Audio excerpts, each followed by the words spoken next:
Hi friends, നമ്മൾ ഈ കാണുന്നത് മെഡിക്കൽ എഡ്യൂക്കേഷൻ ഡിപ്പാർട്ട്മെൻറ്റിലോട്ടുള്ള ബയോകെമിസ്റ്റ് എന്ന തസ്തികയിലേക്കുള്ള എക്സാമിൻ്റെ ഡീറ്റെയിൽഡ് സിലബസാണ്.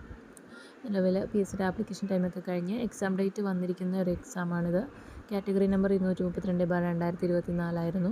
ഇതിൻ്റെ ഡീറ്റെയിൽഡ് സിലബസ് നമ്മൾ നോക്കുവാണെങ്കിൽ 100 മാർക്ക് നമുക്ക് ഡിവിഷൻ പോയിരിക്കുന്നത് ഫസ്റ്റ് ബയോകെമിസ്ട്രി ടെക്നിക്കുകളിലാണ്. Like microscopy, spectroscopy, chromatography, PCR തുടങ്ങി ഉള്ള ടെക്നിക്കുകളുടെ ആ ഒരു പോർഷനാണ് 20 മാർക്ക് വരുന്നത്.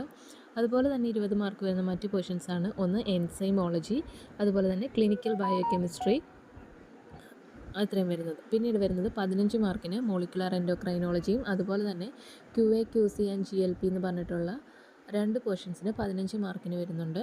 അതുപോലെ തന്നെ 10 മാർക്കിന് വരുന്ന ഒരു പോർഷനാണ് ഫാർമക്കോളജി എന്ന് പറയുന്നത്. അപ്പോൾ നമുക്കിതിൻ്റെ ഒരു ഡീറ്റെയിൽഡ് സിലബസ് നോക്കുകയാണെന്നുണ്ടെങ്കിൽ നമ്മൾ ഇതിന് മുന്നേ ഈ ഒരു മെഡിക്കൽ എഡ്യൂക്കേഷൻ ഡിപ്പാർട്ട്മെൻറ്റിലോട്ട് നടന്നിട്ടുള്ള ബയോകെമിസ്ട്രി ക്വാളിഫിക്കേഷൻ പറഞ്ഞിട്ടുണ്ടായിരുന്ന എക്സാമുകളുടെ സിലബസിനോട് സിമിലറായിട്ട് നമുക്ക് കാണാൻ പറ്റും.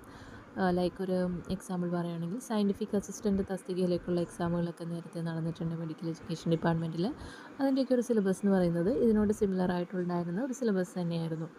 അപ്പോൾ ഈ ഒരു എക്സാമിന് പ്രിപ്പയർ ചെയ്യുന്നവർക്ക് അത്തരത്തിലുള്ള എക്സാമുകളുടെ പ്രീവിയസ് ക്വസ്റ്റ്യൻ പേപ്പറുകൾ റെഫർ ചെയ്യുന്നത് ഈ ഒരു എക്സാമിന് വളരെ യൂസ്ഫുള്ളായിരിക്കും.